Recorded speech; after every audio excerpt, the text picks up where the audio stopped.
Good morning, सुप्रभात। हम पढ़ रहे हैं रोंडा बर्न की बुक द सीक्रेट हिंदी में। हम हैं पेज 78 पर। तो वहाँ ली ब्रूअर क्या कहते हैं? वे कहते हैं कि मैं सोचता हूँ कि हर दिन किसी की ज़िंदगी में ऐसा समय आता है जब वह कहता है परिस्थितियाँ ठीक नहीं हैं या परिस्थितियाँ बिगड़ रही है। और एक बार जब मेरे परिवार में ना ऐसी परिस्थिति थी तो मुझे एक पत्थर मिल गया था, तो मैं उसे पकड़कर बैठा रहा और मैंने उस पत्थर को अपनी जेब में रख लिया और कहा कि जब भी अपने मन पत्थर को छूऊंगा ना, मैं इस पत्थर को, तो हर बार मैं किसी ऐसी चीज़ के लिए धन्यवाद करूंगा या कृतज्ञ हूँगा या याद करूंगा जिसके लिए मैं कृतज्ञ हूँ। तो हर सुबह उठते ही ना मैं उस पत्थर को ड्रेसिंग टेबल पर से उठाकर अपनी जेब में रख लेता और उन चीज़ों को याद करता जिनके लिए मैं कृतज्ञ हूँ। तो रात को मैं क्या करता, रात को मैं जेब खाली करते समय वापस उसे जेब खाली कर देता रात को, और फिर वह मुझे वहीं मिल जाता दूसरे दिन।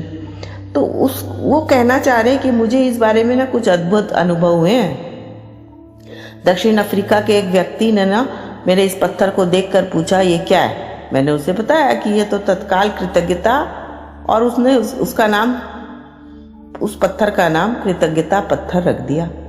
2 सप्ताह बाद उस दोस्त ने दक्षिण अफ्रीका से ईमेल किया, कहा कि मेरा बेटा तो मौत की कगार पर है, उसे हेपाटाइटिस हो गया है, क्या आप मुझे 3 कृतज्ञता पत्थर भेज सकते हैं? तो मैंने कहा बिल्कुल। ये मैंने कौन है? ली ब्रूअर। उन्होंने कहा बिल्कुल, सड़क पर सामान्य पत्थर मिल भी सकते थे लेकिन उन्हें कुछ खास पत्थर भेजने थे। इसलिए मैं नदी किनारे गया और वहाँ से सही पत्थर उठाए और उसे भेज दिए। फिर 4-5 महीने बाद ना उनका ईमेल आया, कहा मेरी बेटी की हालत सुधर रही है, वो बहुत अच्छा है। फिर उसने आगे क्या बताया जानते हैं? कि मैं आपको आगे और बहुत कुछ बताना चाहता हूँ। हम $10 के हिसाब से 1000 कृतज्ञता पत्थर बेच चुके हैं और उस पैसे को परोपकार के लिए दे चुके हैं। आपको बहुत बहुत धन्यवाद। तो उस अफ्रीकन फ्रेंड ने ली ब्रूअर को बहुत बहुत धन्यवाद भेजा। तो कृतज्ञता का नजरिया रखना बहुत महत्वपूर्ण है। तो यहाँ हम लोग क्या समझ रहे हैं कि वो जो पत्थर था ना, वो तो मामूली था, उसमें कुछ अद्भुतता नहीं थी, वह कुछ स्पेशल नहीं था। स्पेशल क्या था? कृतज्ञता फील करना, ग्रैटिट्यूड में रहना, शुक्राने में रहना, आभार प्रकट करना। तो ये बहुत इम्पॉर्टेंट है। जो मूर्ति पूजा का विधान है ना हमारे संस्कृति में, उसका भी यही लॉजिक है। हर धर्म में, हर क्षेत्र में कुछ न कुछ पूजा की जाती है, किसी न किसी रूप में माना जाता है भगवान को। तो ये पत्थर भी ना एक तरीका था मानने का। तो उसे कमज़ोर न समझे। हो सकता है आप मूर्ति, ये जो स्टोन था, उस स्टोन को रख कर हर समय धन्यवाद फील करना, यानी हमें अपने भगवान के प्रति, ईश्वर के प्रति, या जिस भी आप शक्ति को पूजते हो उसके प्रति कृतज्ञ होना बहुत बहुत ज़रूरी है। और जब इस कृतज्ञता के में जीते हैं ना हम लोग, तो पता नहीं क्या क्या प्राप्त कर लेते हैं। ऐसा फील हुआ है। तो चलिए आगे बढ़ते हैं। महान वैज्ञानिक अल्बर्ट आइंस्टाइन जो थे ना, उनके उस समय स्थान और गुरुत्वाकर्षण को देखने के हमारे तरीके में क्रांति कर दी थी। उनकी जो पृष्ठभूमि थी ना, बहुत गरीब घर से थे वो, और बहुत कमज़ोर शुरुआत की थी उन्होंने। उससे असंभव लगता था, जो उन्होंने हासिल किया है ना, वह असंभव लगता था यदि उनके बैक को हम लोग देखते हैं। लेकिन चूंकि आइंस्टाइन इस रहस्य को काफ़ी हद तक जानते थे, जाने अनजाने जानते थे वो, इसलिए ना दिन में सैकड़ों बार धन्यवाद देते थे, बेवजह भी, जानबूझकर भी, और जो वजह है उनको भी। वे अपने पुरानी पीढ़ी के वैज्ञानिकों को, किसको धन्यवाद देते थे? पुरानी पीढ़ी के वैज्ञानिकों को, जिन्होंने योगदान दिया आज तक कुछ भी करने का, जब वो थे उस समय तक कुछ भी जो योगदान उनको मिला, जिससे उन्हें और ज़्यादा सीखने और हासिल करने में हेल्प मिली, उन सबको वो धन्यवाद देते थे। और इस तरह क्या हुआ उसका रिजल्ट तो हम लोग जानते ही हैं। अंततः वे दुनिया के महानतम वैज्ञानिकों में से एक बन गए। तो ये ज़रूरी नहीं है कि बैकग्राउंड कैसा है, ज़रूरी ये है रहस्य को जानना, उसको अमल करना, कृतज्ञता करना, है ना। पेज 80 पर रचनात्मक प्रक्रिया में कृतज्ञता का बहुत सशक्त प्रयोग किया जा सकता है। इससे आप अपनी मनचाही चीज को पाने की प्रक्रिया में जबरदस्त शक्ति भर देते हैं। यानी जो क्रिएटिव फोर्स है ना, उसमें कृतज्ञता का बहुत बहुत योगदान है। कोई भी चीज़ आप चाहते हो उसको अपनी हकीकत में वस्तुनिष्ठ करने में कृतज्ञता का बहुत बड़ा योगदान है। बॉब प्रॉक्टर ने ना रचनात्मक प्रक्रिया के पहले कदम में क्या सलाह दी थी? मांगे और फिर जो भी चाहते हैं उससे लिखकर शुरुआत करें। वह लिखना उन्होंने कैसे सिखाया था कि हर वाक्य को इस तरह शुरू करें कि मैं बहुत खुश और कृतज्ञ हूँ क्योंकि, फिर बाकी वाक्य पूरा करें क्योंकि डैश डैश डैश। यानी उन्होंने जो वाक्य शुरू किया ना उसी में यही लिखा है, कृतज्ञता है ना कि मैं बहुत खुश और कृतज्ञ हूँ। तो जब आप और हम इस तरह धन्यवाद देते हैं ना कि जैसे हमें मनचाही चीज़ मिल चुकी है, तो हम ब्रह्मांड को एक पावरफुल संदेश और एक संकेत भेजते हैं।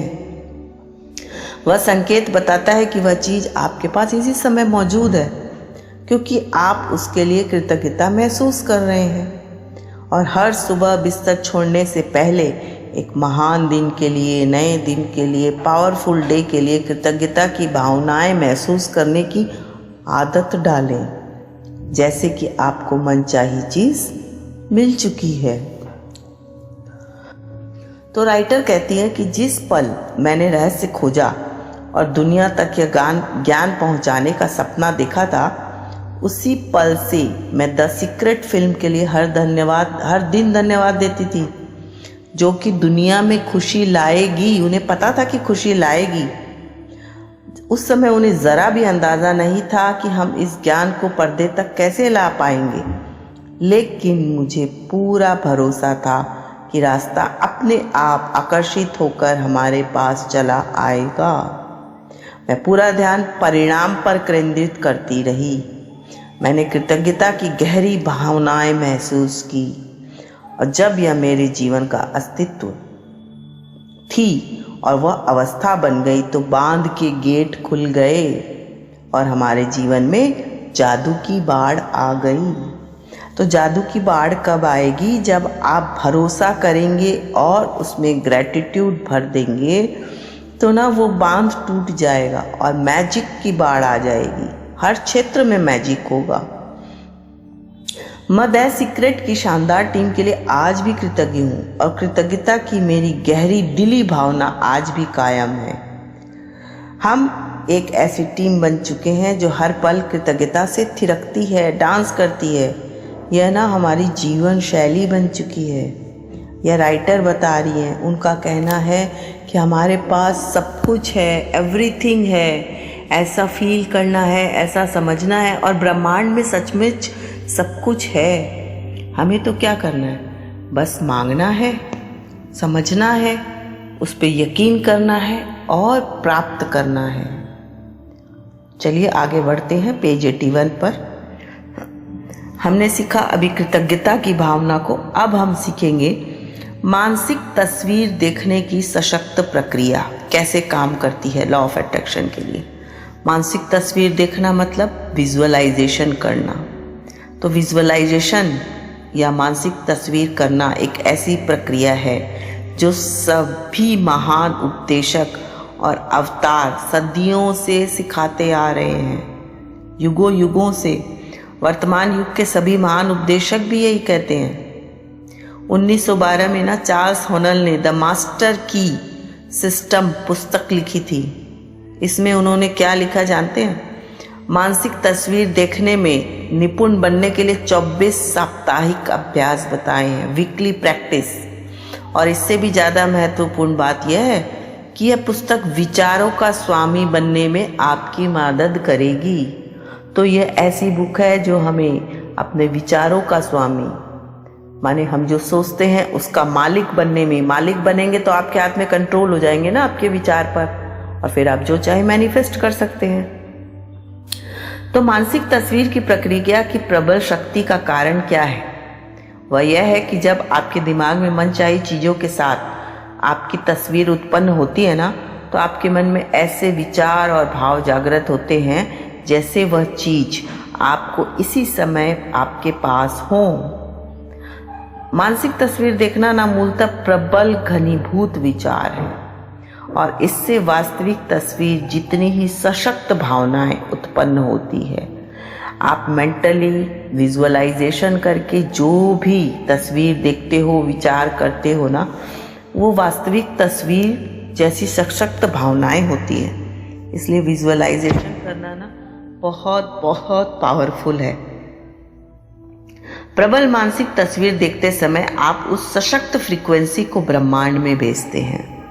माने विजुअलाइजेशन करते समय ना हम लोग उस तस्वीर को ब्रह्मांड में भेजते हैं, उस फ्रीक्वेंसी को भेजते हैं जैसा कि हम चाहते हैं। तो आकर्षण का नियम इस संकेत को पकड़ लेता है। विजुअलाइजेशन करके हम जब वो फ्रीक्वेंसी तक पहुंच जाते हैं और उस संकेत को भेजते हैं, तो उस संकेत को ब्रह्मांड पकड़ लेता है। आकर्षण का नियम उस संकेत को पकड़ लेता है और उन तस्वीरें में जो चीज़ें दिखती है उसी को वस्तुनिष्ठ करके हम तक पहुंचा देता है, जिस रूप में हमने उसे अपने दिमाग में देखा था। तो वेरी वेरी इंपॉर्टेंट पार्ट है विजुअलाइजेशन करना, विजुअलाइज करना, सोचना, क्योंकि लॉ ऑफ अट्रैक्शन ये नहीं जानता है, ब्रह्मांड यह नहीं जानता है कि हम उसे सच में देख रहे हैं या विजुअलाइज कर रहे हैं। तो विजुअलाइज करने से हमारी फ्रीक्वेंसी बहुत अच्छे जोन पर पहुंच जाती है और फिर हम उसे प्राप्त करने की प्रक्रिया में फास्ट हो जाते हैं। तो आज हमने कृतज्ञता की वैल्यू सीखी, अब विजुअलाइजेशन सीख रहे हैं। विजुअलाइजेशन को कल और कंटिन्यू करेंगे। Thank you, thank you, thank you for making my day, making space for me, making space for this book, और साथ में बने रहने के लिए बहुत बहुत बहुत शुक्रिया। धन्यवाद।